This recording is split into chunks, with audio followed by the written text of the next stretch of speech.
व्याजस्वीकृतसेवया विदुरभूदगरे सरश्रीमतां मानव्याहतिकैतवा वनमनादीशस्त्रिलोकीपतिः सम्भिन्नाब्जकुलप्रसूतिविभवादम्भोजमब्जालयो यस्य श्रीगिरिजापदाम्बुजयुगं तत्स्यादभीष्टप्रदं। भगवत्यै नमः। पराम्बिकायै नमः। चलिए, कहाँ पहुँचे थे हम? बुद्धि का लक्षण कर लिया था, ठीक है ना। उसकी एक न्याय बोधिनी टीका भी हम लोगों ने देख ली। क्या किया बुद्धि का लक्षण? बुद्धेर लक्षणम, है ना, कि जो सर्व व्यवहार का मतलब कि सर्व जितने भी शब्द प्रयोग है, चाहे अन्य अन्य और भी व्यवहार है, इन सब व्यवहारों का जो क्या होता है? असाधारण कारण हो। क्या बोले? कारण हो। वो क्या बोला? असाधारण। कहाँ से आए ये असाधारण? कारण हो, वही क्या है आपका? बुद्धि है। वही बुद्धि है, ठीक है ना। असाधारण सर्व व्यवहार का, ये सब नहीं चाहिए कारण, बिल्कुल। तो ये जो सर्व व्यवहार, अभी कहाँ असाधारण की बात हुई है? कौन कहा असाधारण? कहाँ है असाधारण? उस वज्रमूर्ख को थोड़ी न पता है कि क्या मतलब होता है एक पद जोड़ देने से, नहीं जोड़ने से। गधा बनाओगे क्या? साले सब लंठ भरे है, पता ही नहीं चलता है क्या। मुँह तरीके सब साले चूतिए। ये क्या मतलब होता है? लंठों की तरह बोलना, एक शब्द गलत बोला ना मारूंगा एक तो सब बंद करके। मुँह तरीका कौन सिखाया ये? असाधारण कहाँ से आया? कहाँ से आया ये असाधारण?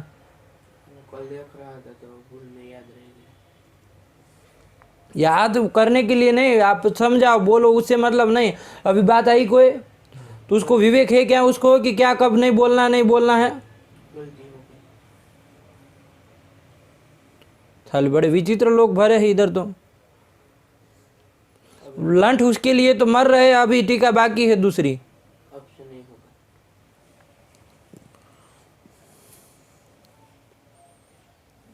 भगवत्यै नमः। पराम्बिकायै नमः।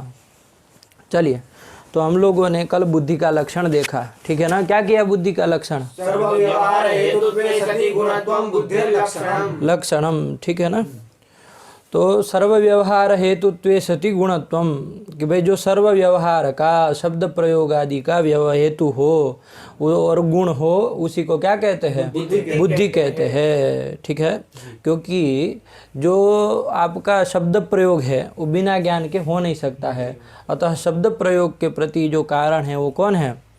बुद्धि है और गुण है। तो उसका लक्षण इस तरह से बनाया कि सर्व व्यवहार हेतुत्वे सति बुद्धेर लक्षणम। आया कि नहीं आया? ये कर दिया। अब देखिए यहाँ पर वो बुद्धि कितनी प्रकार की है, तो उन्होंने बता दिया 7 विविधा स्मृति ही अनुभवश्च, ये 2 प्रकार की है, ठीक है। इसमें न्याय बोधिनीकार ने बस केवल लक्षण बनाया। न्याय बोधिनी देख ली थी ना पूरी, उसमें ये आया था कि भाई बुद्धे है लक्षणम आह सर्व व्यवहार हेतु ही सर्व व्यवहार हेतु, ये कहा था। और लक्षण उन्होंने कहा था कि सर्व व्यवहार हेतुत्वम बुद्धेर लक्षणम, ये लक्षण बनेगा, ठीक है ना। मूल में जबकि गुण शब्द लिखा है, कल हम लोगों ने इस चर्चा की थी इस विषय में कि मूल में गुण शब्द लिखा है, तो उसके अनुसार जब लक्षण हम बोलते हैं तो गुणत्वम भी आता है ना। सर्व व्यवहार हेतुत्वे सति गुणत्वम बनता है। और न्याय बोधिनीकार जो है उन्होंने गुणत्वम नहीं लिखा है, ठीक है ना। उन्होंने केवल इतना ही लिखा सर्व व्यवहार हेतुत्वम। तो क्यों ऐसा कर रहे हैं, ठीक है ना, क्या इसके पीछे प्रयोजन है, इसको हम लोग विचार करेंगे। ऐसा कल बात हुई थी, अभी देखते हैं क्या लिखते हैं। तो ये लक्षण बना दी। उसके बाद उन्होंने कोई पद कृत्य किया था किसी पद का? नहीं ना किया, बस इतना केवल लक्षण बता दिया और न्याय बोधिनी की परिसमाप्ति। उसके बाद आया कौन? पद कृत्य। तो पद कृत्य में हम लोगों ने देखा था, उन्होंने भी लक्षण जो बनाया, उन्होंने भी ऐसे ही लक्षण बनाया, सर्व व्यवहार हेतुत्वम बुद्धेर लक्षणम। क्योंकि उनके दिमाग में भी वो मतलब वो गुणत्व तो उन्होंने भी नहीं रखा है। तभी उन्होंने कैसे पता चल रहा है? ऐसे साफ तो नहीं पता चल रहा है जैसे न्याय बोधिनी में पता चल रहा है। उस तरह से उसमें पता नहीं चल रहा है। लेकिन ये जो है उसके आगे वाले ग्रंथ से, पदकृत्य की अगली पंक्ति से, जहाँ से उन्होंने पदकृत्य प्रारंभ किया कि भाई सर्व व्यवहार क्यों देना चाहिए, तो वहाँ पर उन्होंने शब्द प्रयोग किया दंडादौ अतिव्याप्ति वारणाय। ठीक है ना, दंडादि वारणाय ऐसा लिखा है, लेकिन उसको ऐसे बोला नहीं जाता। अरे दंड का क्या वारण करना, दंड तो है, आप भी है, वारण क्या करना दंड का, दंड में जो अतिव्याप्ति हो रही उसका वारण करने के लिए। ठीक है ना, तो वो लिखने की उनकी शैली है। तो दंडादि वारणाय ऐसा लिखेंगे, लेकिन उसको समझना आपको दंडादौ अतिव्याप्ति वारणाय कौन पद सर्व व्यवहारेति, ऐसा उन्होंने कहा। इस पंक्ति से ऐसा लग रहा है कि गुणत्वम उनके दिमाग में भी नहीं है, क्योंकि यदि गुणत्वम रहे, क्या रहे, यदि गुणत्वम रहे और यदि आप सर्व व्यवहार पद को निकाल दे तो लक्षण क्या बनेगा, अब कुछ भी कर लीजिए दंड में अतिव्याप्ति नहीं हो सकती, क्योंकि उसमें गुणत्वम घटेगा नहीं। दंडस्य पृथ्वीत्वात्, दंड चूंकि पृथ्वी है मतलब द्रव्य है, तो उसमें गुणत्व विशेष्य नहीं जाएगा, हेतुत्व तो चला जाएगा, वो तो जाना ही है, घट के प्रति वो हेतु है तो उसमें हेतुत्व रहेगा, तो हेतुत्व तो चला जाएगा लेकिन गुणत्व नहीं जाएगा, तो अतिव्याप्ति होनी ही नहीं है। और वो लिख रहे हैं कि दंडादो अतिव्याप्ति है, इसका मतलब उनके मत में गुण शब्द जो है वो लक्षण प्रविष्ट नहीं है। ठीक है, गुण शब्द जो है वो लक्षण प्रविष्ट नहीं है, उसकी लक्षण में किसी का व्यावर्तन करने के लिए जरूरत नहीं है। बात समझ में आई? तो लक्षण यदि ज्ञान का चाहे बुद्धि का बनाना हो तो वो लक्षण क्या बनेगा, सर्व व्यवहार हेतुत्वम। टीकाकारों से यही निष्कर्ष निकला कि सर्व व्यवहार हेतुत्वम बुद्धिर लक्षणम। बात समझ में आई? यहाँ तक की बात हम लोगों ने की थी। अब देखिए दंडादि में अतिव्याप्ति समझ में आई गई ना, जब क्या सर्व व्यवहार नहीं देंगे तो क्या बनेगा लक्षण, बुद्धि लक्षणम। तो देखिए दंड जो है वो हेतु है कि नहीं, हेतु मतलब कारण, हेतु कारण ये सब पर्याय है। ठीक है ना, तो हेतु मतलब कारण, तो दंड जो है वो कारण है कि नहीं है, किसके प्रति कारण है, घट के प्रति, तो किसी के भी प्रति हो, हमें तो बस हेतु होना चाहिए, इतना ही चाहिए। तो हेतु जब वो है तो उसमें हेतुत्व रहेगा कि नहीं रहेगा, तो हेतुत्व लक्षण चला गया। दंड में वो ज्ञान है क्या, नहीं, तो अलक्ष्य है ना वो, लक्ष्य तो कौन था, बुद्धि, ज्ञान ये लक्ष्य था, अलक्ष्य कौन है, ये उसके अतिरिक्त पूरा जगत, तो दंड भी अलक्ष्य है ना, तो उसमें लक्षण चला गया तो अतिव्याप्ति हो गई। बात समझ में आई? तो ये हो गया आपका क्या, दंडादि में अतिव्याप्ति हुई। इसका वारण करने के लिए उन्होंने कहा हम क्या पद दे देंगे, सर्व व्यवहार पद दे देंगे।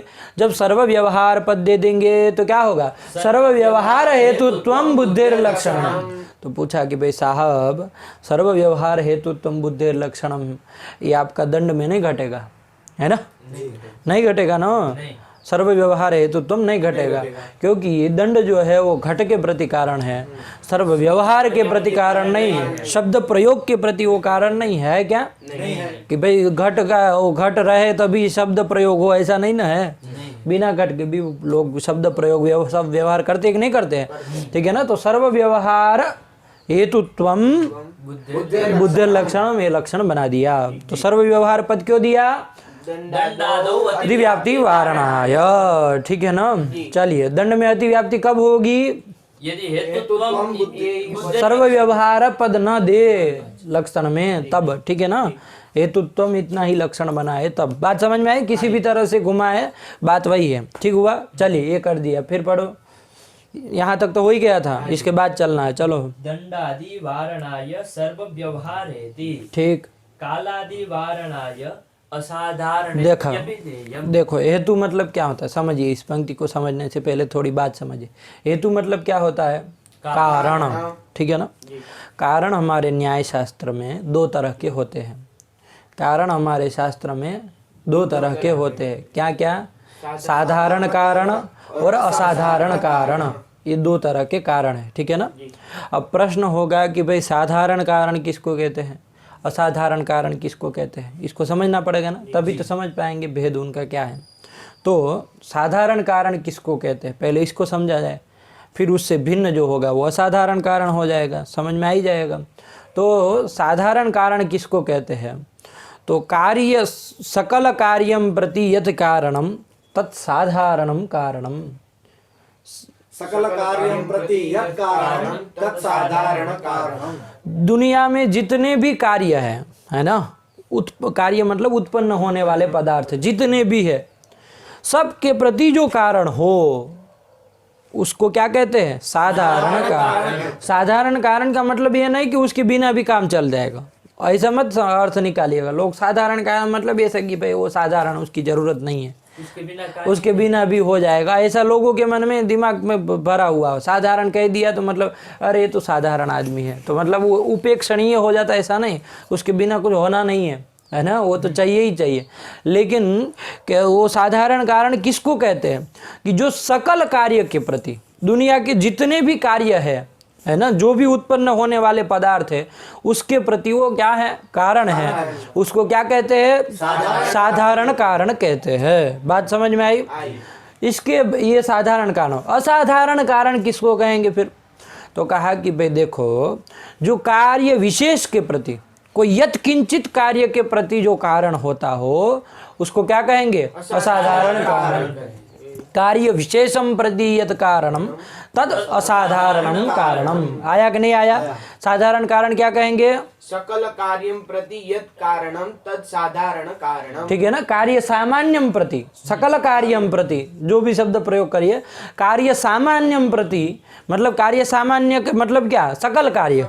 तो कार्य सामान्यम प्रति यद कारणम तत् साधारणम कारणम, कार्य विशेषम प्रति यद कारणम तद असाधारण कारणम। आया कि नहीं आया? तो इतना बस ध्यान रखना है, बाकी कुछ नहीं। अब साधारण कारण जो है ना वो परिगणित है। कितने ही साधारण कारण हैं, ठीक है? क्या है? परिगणित है, मतलब उसको एक गिना दिए गए हैं कि भाई ये सब जो है वो साधारण कारण है, ये सब चाहिए। किसी भी कार्य की उत्पत्ति होनी हो तो ये सब कारणों की जरूरत पड़ती है, ठीक है ना? जैसे उसमें सर्वप्रथम है क्या? ईश्वर। ईश्वर की कारणता है। कोई भी चीज आप दुनिया में करें, बिना ईश्वर का कुछ नहीं होता है, कहते हैं ना। नंबर 2 का है ईश्वर इच्छा, ईशस्तज ज्ञान। अच्छा, ईश्वर का ज्ञान, ये भी ऐसी ही चीज है। ईश्वर का ज्ञान होना, ईश्वर चूंकि सर्वज्ञ है, नित्य ज्ञानमान है, तो उसको ज्ञान रहना ही, लेकिन वो ईश्वरीय ज्ञान भी अपेक्षित है। किसी भी कार्य की उत्पत्ति के लिए ईश्वर ज्ञान भी कारण है। बात समझ में आई कि नहीं आई? फिर यत्न, ईश्वर यत्न, ईश्वर प्रयत्न, ठीक है ना? ये भी साधारण कारण है। कृति, प्रयत्न, यत्न, कृति, जो भी कहिए यही बात है। इसके बाद कौन है? ईश्वर इच्छा, ठीक है ना? ईश्वर इच्छा भी जरूरत है। ईश्वर इच्छा चूंकि आप लोगों को प्रसिद्ध है इसलिए आराम से समझ में आ जाएगा, क्योंकि हम लोग बहुत लोग में हम बोलते रहते हैं कि बिना ईश्वर की इच्छा के तो पत्ता भी नहीं हिलता। कहते हैं कि नहीं कहते हैं? तो मतलब कुछ भी करना हो ईश्वर इच्छा चाहिए ही चाहिए। वो कोई अप्रामाणिक अशास्त्रीय बात नहीं करते जो बोलते हैं कि बिना ईश्वर की इच्छा के एक पत्ता भी नहीं हिलता, तो वो सही बात कह रहे हैं, क्योंकि कार्य मात्र के प्रति वो कारण है। तो कार्य में पत्ता हिलना भी एक कार्य है है ना? और कोई भी दुनिया का कार्य हो उसमें ईश्वर इच्छा होनी चाहिए, वो भी कारण है। बात समझ में आई? तो कहते हैं ना, मैं प्रयत्न तो कर लूंगा, फिर जैसी ईश्वर की इच्छा, जैसा ईश्वर चाहे, यदि जैसी भगवान की इच्छा, वो यदि चाहेगा तो होगा, नहीं चाहेगा तो नहीं होगा। होता है कि नहीं? तो ये कार्य मात्र के प्रति ये सब कारण है, ठीक है ना? अभी यत्न, कृति, ये सब मतलब आपको इतने व्यवहार में नहीं है, इसलिए आपको थोड़ा ऐसा लग रहा होगा कि इसमें कैसे कारण, लेकिन बिना ईश्वर के ज्ञान से हो नहीं सकता है कोई भी चीज, है कि नहीं? तो ये सब, तो ये कौन हो गए? ईश्वर, ईश्वर ज्ञान, ईश्वर यत्न, ईश्वर इच्छा, इतने होंगे। इसके बाद काल। एक मिनट, अच्छा इसमें से कहीं आवाज नहीं आ रही ना? अच्छा चलिए, हाँ, काला हो गया, ठीक है ना? काला हो गया। आवाज आ रही क्या? कुछ आ रही है? कुछ अलग से आ रही है, क्या है? चलिए ठीक, कोई बात नहीं, इसमें सही होगा। हाँ तो आइए, तो हाँ काल, हाँ काल भी ये है, काल के बिना कुछ हो नहीं सकता है, ठीक है ना? काल भी कार्य मात्र के प्रति कारण, अभी सामान्य रूप से गिना रहे, बस इतना ही केवल ध्यान में आ जाए। फिर कौन है? अदृष्ट, ठीक है ना? एक मिनट पहले बोलो तो, ये पहले से चालू करो। ईश्वर के, ईश्वर है ना सबसे पहला। ईश्वर कौन पदार्थ है? द्रव्य पदार्थ, द्रव्य में आता है, ठीक है ना? आत्मा करके जो परमात्मा लिया वही जो आपका है वही, ठीक है ना? तो द्रव्य है। फिर आया कौन? ईश्वर ज्ञान। ईश्वर ज्ञान, ईश्वर ज्ञान क्या है? वो गुण है। गुण में आएगा, ठीक है ना, बुद्धि जो आया वही सही कह रहा है। फिर ईश्वर ईश्वर यत्न कहाँ है? वो भी गुण है। वो भी गुण है, ठीक है ना, आता है, कृति प्रयत्न आता है ना वही। फिर आया ईश्वर इच्छा, ईश्वर इच्छा, कहाँ का है, क्या है, कौन पदार्थ है? हाँ, गुण है। गुण है, इच्छा आती है ना। फिर कालः, काल क्या पदार्थ है? वो द्रव्य है। द्रव्य है, काल का नाम ही है। फिर अदृष्टम, अदृष्ट क्या चीज है? धर्माधर्म वो भी गुण है। हाँ ठीक। फिर दिक्, दिक, दिक क्या है? वो द्रव्य है। दिक द्रव्य है, ठीक कहा। फिर प्रागभाव, प्राग भाव क्या है? वो भाव है। अभाव है, सप्तम पदार्थ है, ठीक। चलो, प्रतिबंधका भाव, प्रतिबंध का भाव, वो भी अभाव है, वो भी सप्तम पदार्थ हुआ। आया कि नहीं आया? तो कितने हो गए ये साधारण कारण? 10। कौन कौन? ईश्वर, ईश्वर ज्ञान, ईश्वर यत्न, ईश्वर इच्छा, काल, अदृष्ट, अदृष्ट, धर्माधर्म। वो अदृष्ट, अदृष्ट अदृष्ट से दो लीजिए, धर्म और अधर्म। हाँ, धर्म अधर्म, दिक, दिक, प्राग प्रागभाव, भाव, प्रतिबंध का भाव। भाव। कितने हो? 10 हो गए। इसको अदृष्ट के यदि 2 गिनते तब, वरना 9। अब बस इतना विवेक होना चाहिए। और क्या लिखा है आगे? कार्य का क्या है? कार्य साधारण स्मृत, कार्ये साधारण स्मृता, ऐसी संख्या नहीं ना लिखी है, 9 के 10 ऐसा नहीं ना लिखा है। उसकी टिप्पणी में, मतलब उसकी व्याख्या में थोड़ा देख लीजिएगा उस श्लोक की, ताकि उसमें यदि मान लीजिए संख्या लिखी है तो वही संख्या बोलिए, यदि 9 लिखा है तो 9 ही बोलिए, उसको अदृष्ट को 1 में गिनिए। और यदि 10 लिखा है तो उसको धर्म धर्म, उसमें जैसे लिखा वैसे याद करिए, ठीक है। देख लीजिएगा, दोनों संख्या सही रहेगी, जो भी रहे कहने का तो आपको बताना पड़ेगा कि ये तात्पर्य है। चलिए, तो ये कर दिए। चलो फिलहाल इधर आओ। तो ये आपके क्या हो गए? 10 के 9 जो भी है, ये क्या है आपके? साधारण कारण। ये कार्य मात्र के प्रति कारण है, चाहे घट हो, चाहे पट हो, चाहे मठ हो, चाहे जो भी हो, है ना। दुनिया का कोई भी पदार्थ जो उत्पन्न होने वाला है वो सब के प्रति क्या है? ये सब कारण होते हैं, ठीक है ना। इनके बिना कार्य की उत्पत्ति नहीं होती। तो ये सब का, और कोई विशेष कारण होते, जैसे दंड। क्या? दंड जो है, दंड जो है आपका, वो दंड क्या है? वो जैसे किसके प्रति? घट के प्रति कारण है कि नहीं है? पट के प्रति कारण है क्या? नहीं है। नहीं ना है। मठ के प्रति कारण है क्या? नहीं ना है। तो देखो, सब कल कार्य के प्रति वो कारण नहीं ना हुआ, कोई कार्य विशेष के प्रति वो कारण। कौन कार्य विशेष के प्रति? दंड, दंड है वो घट कार्य विशेष के प्रति कारण हुआ, ठीक है। कार्य विशेष कौन? तो घट कार्य, तो उसके प्रति कारण है, इसलिए वो क्या माना जाएगा? असाधारण कारण माना जाएगा, ठीक है ना। बस यही आपका साधारण कारण असाधारण कारण का विवेक। अब देखो, मूल में जो प्रयोग किया उन्होंने हेतु शब्द प्रयोग किया है ना। हेतु किया, हेतु मतलब क्या होता है? कारण। तो कारण से तो साधारण भी लिया जा सकता है, असाधारण भी लिया जा सकता है। कारण तो दोनों है ना, साधारण भी कारण है और असाधारण भी कारण है, दोनों कारण ही है। तो यहाँ पर अब उन्होंने दोष देने वाला आदमी क्या कहेगा? लक्षण क्या बना है आपका? हेतुत्वम बुद्धिर लक्षणम, चाहे ज्ञान से लक्षणम, ठीक है ना। अभी गुणत्वम को छोड़ ही रहे हैं हर बार, ठीक है ना, क्योंकि दोनों टीका कागरों से लेखने से वो न्यायबोधिनीकार तो स्पष्ट ही कर दी है, और पदकृत्यकार की अगली व्याख्या से पता चल रहा है कि गुणत्वम नहीं है। इसमें ध्यान रखिए, बहुत लोग उलझ जाएंगे वरना, ठीक है। तो चलिए, तो सर्व व्यवहार हेतुत्वम बुद्धिर लक्षणम कर दिया। अब सर्व व्यवहार का हेतु ये ज्ञान होता है, बुद्धि होता है, उसमें लक्षण समन्वय हो जाएगा, ठीक है, कोई बात नहीं। लेकिन सर्व व्यवहार के प्रति हेतु जो है, कारण जो है, वो सब होंगे कि नहीं होंगे? ये 10 जो गिनाया अभी, ईश्वर, ईश्वर इच्छा, ईश्वर ज्ञान, ईश्वर यत्न, ये जितने भी है होंगे कि नहीं होंगे? क्योंकि वो सकल कार्य के प्रति कारण है। तो सर्व व्यवहार भी एक कार्य है, तो इसके प्रति भी वो कारण है कि नहीं है? तो सर्व व्यवहार के प्रति, सर्व व्यवहार के हेतु वो हुए कि नहीं हुए? सर्व व्यवहार हेतु तो उसमें जाएगा कि नहीं जाएगा? अतिव्याप्ति हो जाएगी। बात समझ में आई कि नहीं आई? सब साधारण कारण में अतिव्याप्ति हो जाएगी। समझ में आ रहा है? सीधे के सीधे, है ना। ये पंडित जी क्या लिख रहे हैं? सर्व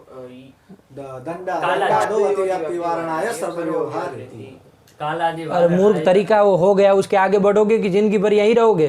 पुस्तक लेके आना कल से, ऐसे ही चले आते हो। देखो उसमें क्या लिखा है। कालादि वारणाय, वो हो गया, आप बार बार सर्व व्यवहार ही करते रहेंगे पूरी जिंदगी। कालादि वारणाय असाधारण, हाँ, कालादि वारणाय, देखो लिख रहा है ना, कालादो अतिव्याप्ति वारणाय, ठीक है ना, लिखा है ना। तो कालादि मतलब आदि से कौन लेने हैं? जितने भी साधारण कारण सब ले लेना। आया कि नहीं आया? बड़े विचित्र आदमी है, वहीं से लिख दिए ईश्वर आदि में अतिव्याप्ति वारण का, ऐसा लिख दिए होते हैं।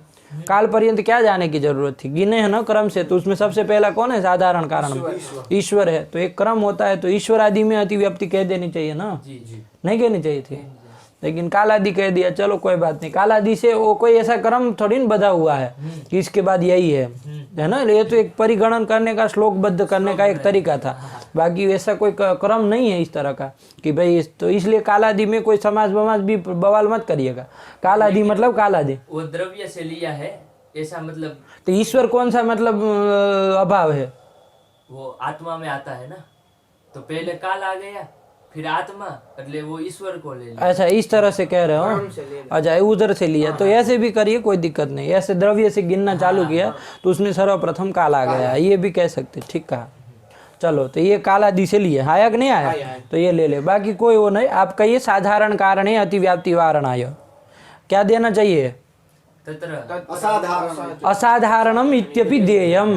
देखो हेतु जो है ना उसमें असाधारण कह देना चाहिए, बात समझ में आई, असाधारण जोड़ दीजिएगा। अब देखो असाधारण हेतु भी बोलना ठीक है, कोई गलत नहीं है, लेकिन असाधारण कारण बोलने में आपको एक वो होगा, और बोलने में अच्छा भी, असाधारण और कारण तो एक थोड़ा बनता है, थोड़ा शब्द का प्रयोग भी थोड़ा माधुर्य लगना चाहिए ना, खट खट खट खट वाला, वरना असाधारण हेतुत्व में से करेंगे तो सही है, कोई गलत नहीं है, लेकिन असाधारण के साथ कारण बोलेंगे तो बोलने में अच्छा है, तो इसलिए वही बोलिए। तो क्या बोला जाएगा, अब लक्षण असाधारण दे के बोलो, सर्व व्यवहार असाधारण कारण त्वम बुद्धिर लक्षणम, यही तो कर दिया, क्या बोला, सर्व व्यवहारा साधारण कारणत्वं बुद्धेर लक्षणम। सर्व व्यवहार साधारण कारणत्वं बुद्धिर लक्षणम। अब देखिए ये जो कालादि है ये सब सर्व व्यवहार के कारण तो है, जी लेकिन सर्व व्यवहार के असाधारण कारण नहीं है, क्योंकि असाधारण क्या कौन होता है, कार्य कार्य विशेषम विशेषम प्रति यत् कारणम कारणम तद असाधारण कारणम। तो देखो ये कालादि जो है वो कार्य विशेष के प्रति कारण है क्या, नहीं। कार्य सामान्य के प्रति कारण है, वो असाधारण कारण है। बात समझ में आई कि नहीं आई, तो ये कर दिया, बात समझ में आई ना। इसका अभी परिष्कृत साधारण कारण असाधारण कारण का परिष्कृत भी बनता है, लेकिन अभी फिलहाल इतना पर्याप्त है, ठीक है ना, समझने के लिए। तो ये हो गया। अब जो ज्ञान है आपका, कौन, ज्ञान, ज्ञान है उसमें घट जाएगा कि नहीं घट जाएगा, ज्ञान में देखो सर्व व्यवहार जो शब्द प्रयोग आदि व्यवहार उसके प्रति जो असाधारण कारण है कि नहीं है, तो अस्मदीय ज्ञान सब है कि नहीं है, तो यही क्या है आपका, यही ज्ञान कहलाता है। बात समझ में आई, तो ये लक्षण बना दिया, क्या बना दिया लक्षण, सर्व सर्व व्यवहार असाधारण कारणत्वं बुद्धिर लक्षणम। बुद्धिर लक्षणम, ये कर दिया, ठीक हुआ। बात समझ में आई कि नहीं आई, चलिए ये कर दिया। अब क्या बोलो, चलो पूछो, तुम कुछ पूछना चाह रहे हो कब से, कालादि अतिव्याप्ति वारणाय, तो तत्र साधारण कारण मध्ये तो ईश्वर ज्ञानमपि आगच्छति, ईश्वर ज्ञान भी आ जाता है, तो वो तो हमारा लक्ष्य है, तो ईश्वर ज्ञान में अतिव्याप्ति नहीं कह सकते हैं। ईश्वर ज्ञान को छोड़कर जितने भी है 9, तो उसमें अतिव्याप्ति हो जाएगी। अच्छा ये कह रहे हो, हाँ अच्छा ठीक है, ऐसा क्या, वो क्या समझे बात उसकी है कि भाई वो जो 10 हमने कहा कि भाई काल आदि, तो उसमें ईश्वर ज्ञान ईश्वर ज्ञान भी आ गया, ज्ञान तो ठीक है हमारा ना, लक्ष्य ही है। तब से वो मतलब कुछ लग रहा था, कुछ कहना चाह रहा है, तो यही कहना चाह रहा है, क्या कह दिया कि जो अतिव्याप्ति हम लोगों ने काल आदि में दिखाई वो ईश्वर ज्ञान को छोड़ करके अतिव्याप्ति कहनी चाहिए, ठीक है ना, उसमें अतिव्याप्ति नहीं है, ठीक है ना, क्योंकि वो तो हमारा लक्ष्य ही है, उसमें लक्षण जाना हमको अभिष्ट ही है। ये बात ठीक कहा, ठीक है, चलो ये हो गया। अब इसके बाद आपने लक्षण बना दिया, क्या बना दिया लक्षण, सर्व व्यवहार असाधारण कारणत्वं बुद्धिर लक्षणम। ठीक है। अब देखो हम लोगों ने उधर अतिव्याप्ति तो नहीं बोलेंगे, काल आदि में मतलब उसको ज्ञान को छोड़ देंगे, ईश्वरीय ज्ञान जो है ना उसको छोड़ के हम लोग अतिव्याप्ति कहेंगे। अब उसका अतिव्याप्ति का वारण करने के लिए लक्षण बनाया, क्या बनाया, सर्व व्यवहार असाधारण कारणत्वं, ये बना दिया, असाधारण पद दे दिया कारण में, ठीक है। अब बताओ ईश्वरीय ज्ञान लक्ष्य है कि नहीं है, अब घटाओ उसमें जरा, नहीं घटेगा क्योंकि वो तो साधारण कारण हो गया। तो फिर अब क्या, अब कौन दोष आया लक्षण बनाने के बाद, तो अव्याप्ति दोष बात समझ में आई कि नहीं आई? जो लक्ष्य था उसमें लक्षण पहले तो नहीं थी अतिव्याप्ति, ठीक है, कोई दो दिक्कत नहीं, पहले नहीं थी अतिव्याप्ति, पहले मतलब उसमें दोष नहीं था, उसमें कोई दूसरे कालादि में अतिव्याप्ति थी, ठीक है ना, उसमें ईश्वर ज्ञान को नहीं लेना, ये ठीक कहा। अब लेकिन लक्षण में जब ये साधारण कारणों में अतिव्याप्ति वारण करने के लिए, साधारण कारणों में क्या, साधारण कारणों में अतिव्याप्ति वारण करने के लिए यदि क्या पद दे देंगे, असाधारण पद दे देंगे। कारण कैसा लेना है, असाधारण लेना है जब कह देंगे तो लक्षण बनेगा क्या, सर्वव्यवहारासाधारण कारणत्वं बुद्धिर्लक्षणम्। ये लक्षण बन जाएगा। जब ये लक्षण बन जाएगा तो आपका उसमें कालादि में अतिव्याप्ति वारित हो जाएगी। लेकिन एक ऐसी चीज थी जो लक्ष्य था वो छूट गया, अब दोष आया उसमें, आया कि नहीं आया? क्या है वो लक्ष्य? ईश्वर ज्ञान। हाँ, क्योंकि वो क्या है, साधारण कारण है, तो सर्व व्यवहार साधारण कारण तो लक्षण नहीं जाएगा उसमें, तो क्या हो गया, अव्याप्ति दोष आ गया। अव्याप्ति दोष आ गया। अब ये अव्याप्ति आ गई, इसको कैसे हटाएंगे, बड़ा विचित्र है। अतिव्याप्ति पहले न, असाधारण न दे तब अव्याप्ति नहीं हो रही है, लेकिन तब क्या दोष आ रहा है, कालादि में अतिव्याप्ति हो रही है, ठीक हुआ। लेकिन जब उसको वारण करने, अतिव्याप्ति वारण करने चले और असाधारण दे दे तो अव्याप्ति आ रही है। ईश्वर ज्ञान में अव्याप्ति आ रही है। उभयतः पाशारज्जु, दोनों तरफ से फंसे, है ना, इधर जाओ तब भी खाए, इधर जाओ तो तब भी खाए, बीच में एक रास्ता है, अब किधर जाया जाना है ना, तो क्या करे फिर। तो देखो साधारण कारण आप लोगों ने कहा, ठीक है ना, इस उत्तर को सही से समझिए। साधारण कारण वो ठीक है, कोई दिक्कत नहीं, है ना, ये जो कालादि ये सब है ना, लेकिन ये जो कालादि है, चाहे ईश्वर ज्ञान है, जो भी है, ये कोई ऐसे विशेष है कार्य जिसके प्रति वो असाधारण कारण भी होते हैं। ध्यान दीजिएगा, कालादि ये जो पदार्थ हैं ये सामान्य रूप से साधारण कारण में गिने हैं, लेकिन किसी विशेष जगह पर किसी विशेष कार्यों के प्रति वो असाधारण कारण भी होते हैं। जैसे अतीत आदि व्यवहार का असाधारण कारण कौन होता है, काल होता है। बोलते कि नहीं बोलते, वहाँ पर भी असाधारण देते हैं, मूल में तो नहीं लिखा है काला, वो क्या अतीत आदि व्यवहार हेतु काला, लेकिन वहाँ पर भी हेतु करके असाधारण हेतु ही लेना है, असाधारण कारण ही लेना है, ठीक है ना। तो सामान्य रूप से उसकी परिगणना हो साधारण कारण में, लेकिन कोई ऐसे कार्य विशेष है जिसके प्रति वो क्या होता है, असाधारण कारण होता है, ठीक है ना। अब सबका हो ऐसा नहीं कह रहे, लेकिन कोई तो ऐसे है ही, जैसे काल हो गया, काल किसी के, हाँ आकाश भी है, शब्द गुण कम आकाश, लेकिन साधारण कारण में गिना ही नहीं ना हमने, कहा साधारण कारण, आकाश नहीं, वो दिक है, जैसे वो भी क्या है आपका कार्य विशेष के प्रति क्या है, प्राच्यादि जो व्यवहार होता है उसके प्रति वो असाधारण कारण है, ठीक है ना। तो इस तरह से होता है। तो इसी प्रकार ये जो ईश्वरीय ज्ञान है साधारण कारण रहेगा, लेकिन सर्व व्यवहार जो है उसके प्रति वो असाधारण कारण भी है। बात समझ में आई, सामान्य रूप से होगा, बात समझ में आई। मैंने कहा इसलिए वो परिष्कृत होगा, साधारण कारण और असाधारण कारण का जो लक्षण हमने बनाया वो परिष्कृत होगा, ऐसी बात नहीं है, उसको परिष्कार करेंगे, लेकिन सामान्य रूप से साधारण कारण इसी को कहते हैं अनुगम करने के लिए। आया कि नहीं आया? बाकी वो सब विशेष रूप से जब साधारण असाधारण कारण का विचार करेंगे तो ये सब बातें ध्यान रखिएगा, उस समय विचार किया जाएगा, है ना। तो चलिए ये कर दिया, बात समझ में आई कि नहीं आई? तो इसलिए असाधारण कारण तो जाने में कोई दिक्कत नहीं है, ठीक है ना। तो ये कर दिया। चलो ये क्या आया, लक्षण क्या बना, बोलो। असाधारणम इति देयम, कुत्र देयम, कारणे, कारण में ये विशेषण दे दीजिएगा, असाधारण जोड़ दीजिएगा, है ना। तो क्या बन जाएगा पूरा लक्षण, सर्वव्यवहारासाधारण कारणत्वं बुद्धिर्लक्षणम्। ये कर दिया। चलो पढ़ो, क्या लिखा वो पंक्ति पढ़ो। तो सर्व व्यवहारं प्रति ईश्वर बुद्धि ही असाधारण कारणं, तेन कारण सर्व व्यवहार साधारण कारणत्वं तत्र अस्ति लक्षणं संगतम। चलो कालादि वारणाय असाधारणेत्यपि बोधेयम्। देयम, ये भी देना होगा, है ना, देयम। चलिए मूल में दिया नहीं है, अब देयम, हाँ देना होगा। बुद्धे है सांख्याभिमत द्रव्यत्व निरसन। हाँ तो अब देखो, अब जो प्रश्न था हम लोगों का कि गुण क्यों फिर कह रहे हैं मूल में, है ना। देखो अब गुण की जरूरत है क्या, वस्तुतः विचार करिए। यदि गुणत्व तुम निकाल दिया है ना, वैसे भी हम लोग अभी नहीं ही बोल रहे टीका के अनुसार, तो कोई दिक्कत आ रही है क्या, कहीं अतिव्याप्ति हो रही है क्या? नहीं ना हो रही है, क्योंकि सर्व व्यवहार के प्रति असाधारण कारण हो ऐसा बुद्धि के अतिरिक्त कोई और मिलेगा क्या? नहीं ना है कोई। तो फिर उस कोई मतलब ये से द्रव्य में से कोई और कोई हो, ऐसा कोई हो द्रव्य कर्म में से कोई, तब हम जाके क्या कहे उसमें कि अतिव्याप्ति बताए और उसका वारण करने के लिए गुणत्व दे। लेकिन ऐसा हो रहा है क्या? अब ऐसे भक्त से मत बोलिए, विचार करके बोलिएगा, एक एक चीज को देखिएगा, पृथ्वी से चालू करके अन्योन्या भाव पर्यंत जाइएगा, ठीक है ना? इस तरह में समा हुआ है।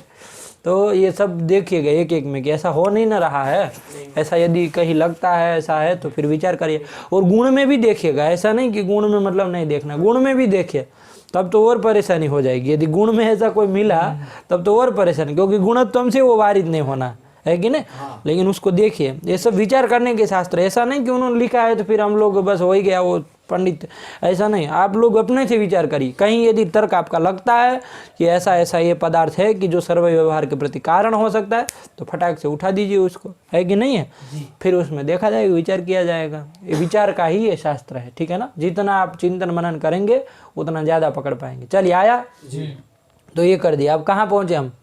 तो ये अब प्रश्न आया, चलो जब जरूरत नहीं है तो मूल कर क्यों मतलब अजा गलस तनाइत की तरह जोड़े हुए हैं? अजा गलस तनाइत कहते हैं ना, जैसे अजा के गल में एक स्तन होता है, उसका कोई प्रयोजन होता है क्या? दूध निकलता है क्या उसमें से? नहीं ना निकलता है। वो ऐसे ही लटक रहता है, कोई फालतू का गल होता है कि नहीं होता है? अजा को देखे कभी, इधर स्तन होता है उसको, तो उसमें से नहीं दूध आता है, उसका कोई प्रयोजन नहीं, बस ऐसे ही लटका हुआ है। तो इसी तरह से लटका हुआ क्यों रखा है गुण को? मूलकार रखे है ना, वो अजा गलस्तना इत कहते हैं उसको। क्या ऐसा मतलब ऐसा है क्या? मतलब व्यर्थ है क्या वो? ऐसा कोई प्रश्न करेगा क्या कहेंगे? प्रयोजन तो आप बताएंगे नहीं कुछ, क्योंकि अभी विचार नहीं किए हैं। विचार करने के बाद शायद मिल भी जाए, विचार करिएगा।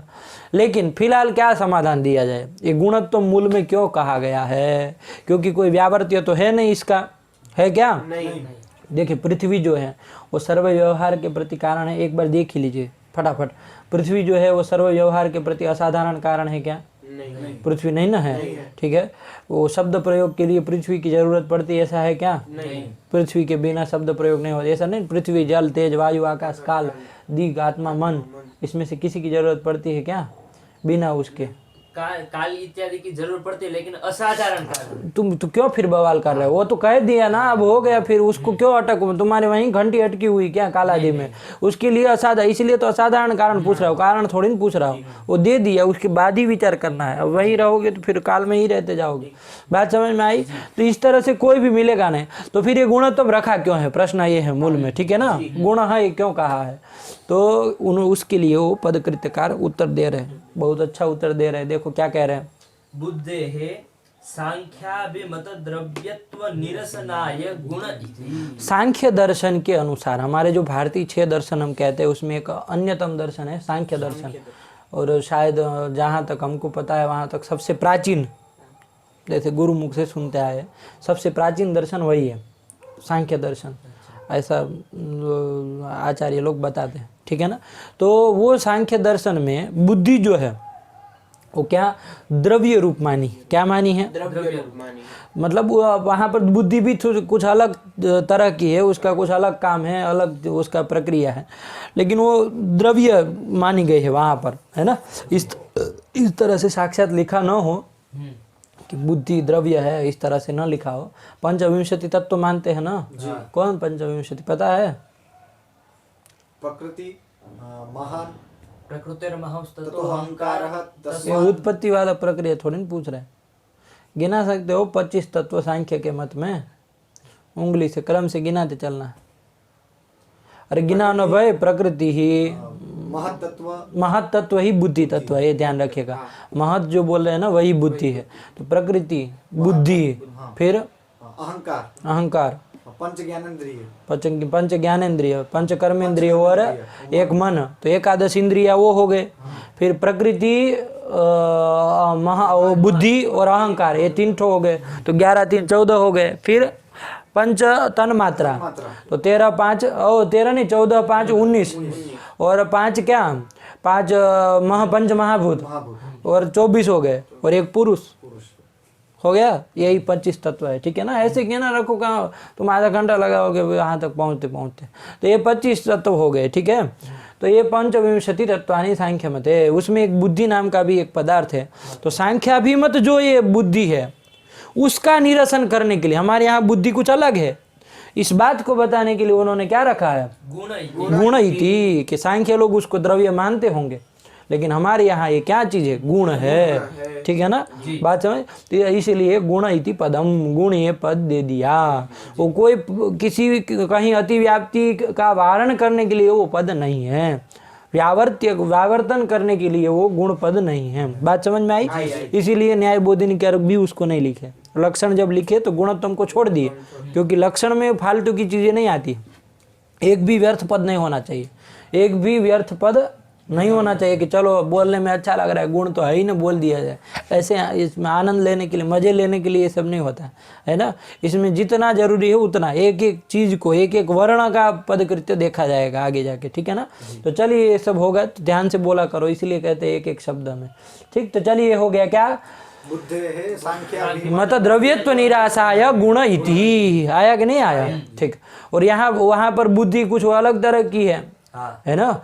तो ये यहाँ पर हम जो है वो बुद्धि ज्ञान ही है, इसलिए ज्ञान भी दिया, उसी बात को स्पष्ट करने के लिए ज्ञान पद भी दिया। वो लक्षण में प्रविष्ट तो वैसे भी नहीं है, बाद में ही लिखा है, लेकिन लक्षण वो मूल के अनुसार लग रहा है कि गुण जो है वो लक्षण प्रविष्ट है, लेकिन लक्षण कुक्षी प्रविष्ट नहीं है, वो केवल ये सब सूचित करने के लिए दिया गया। बाकी लक्षण तो केवल पूछे कोई बुद्धि का, तो अभी क्या बना, सर्वव्यवहारासाधारण कारणत्वं बुद्धिर्लक्षणम्। यही हो गया। बात समझ में आई?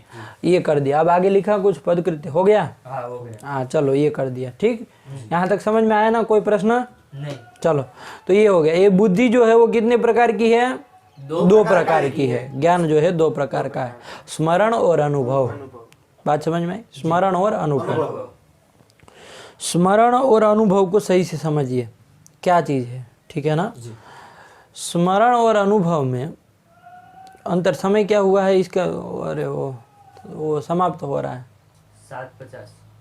चलो फिर अलमस्ती, स्मरण में कल चलेंगे। ठीक है ना, इतना रखते हैं। व्याज स्वीकृत सेवया विदुरभूदगरे सरश्रीमताम मानव्याहति कैतवा वनमनादीशस्त्रिलोकीपतिः संभिन्नाब्जकुलप्रसूति विभवादम्भोजमब्जालयो यस्य श्रीगिरिजापदाम्बुजयुगं तत्स्यादभीष्टप्रदं। भगवत्यै नमः, पराम्बिकायै नमः।